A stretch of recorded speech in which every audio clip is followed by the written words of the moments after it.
నా షూస్ పాడైపోయాయి అనేసి నిన్న షాపింగ్కి వెళ్ళి కొత్త షూస్ అయితే కొన్నాను. చూడండి నా షూస్ ఎంత క్యూట్గా ఉన్నాయి, బుజ్జి బుజ్జి షూస్. షాప్లో వెతికి వెతికి మరి పెద్ద సైజ్ అయితే తీసుకున్నాను, కానీ ఈ షూ నాకు పట్టట్లేదే. కొంపతీసి నిజంగా ఈ షూని కొన్నాననుకుంటారేమో బాబోయ్. కష్టపడి నా చేతులతో నేను ప్రిపేర్ చేసిన షూ అండి, ఎంత క్యూట్గా ఉందో కదా. మీకు గుర్తుందా, స్కూల్ డేస్లో చదివేమో కానీ పేపర్ ఉంటే చాలు ఇలాగా షూస్ అని, పడవలు, బొమ్మలు, డ్రెస్సులు చేసేవాళ్ళం. ఆ మెమోరీసే వేరబ్బా. మీ స్కూల్ డేస్లో మీకు బాగా గుర్తుండిపోయే బెస్ట్ మెమొరీ ఏదైనా ఉంటే కింద కమెంట్ సెక్షన్లో షేర్ చేయండి.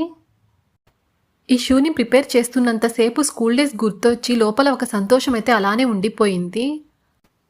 మీ అందరూ ఈ వీడియో చూశాక మీ స్కూల్ డేస్ మెమొరీస్ అయితే మీకు ఖచ్చితంగా గుర్తొస్తాయి అనుకుంటున్నాను. ఈ వీడియోలో కనిపిస్తున్న ఫ్లవర్ని నేనే ప్రిపేర్ చేశాను. చాలా బ్యూటిఫుల్గా ఉంది కదా. చీచీ, నన్ను నేనే పొగుడుకుంటున్నానేంటి, పొగడాల్సింది మీరు కదా. అయితే మరి లేట్ ఎందుకు, పైన లింక్ అయితే ఇచ్చాను, క్లిక్ చేయండి, డైరెక్ట్ వీడియోలోకి వెళ్ళిపోతారు. కమెంట్స్ అయితే చేసేయండి. నేను ప్రిపేర్ చేసిన ఈ 2 షూస్లో మీకు ఏ కలర్ నచ్చిందో కింద కమెంట్ చేయడం మాత్రం అస్సలు మర్చిపోకండి. కుదిరితే ఒక చిన్న లైక్ కొట్టండి, వీలైతే ఒక పెద్ద సబ్స్క్రైబ్ చేసుకోవచ్చు కదా.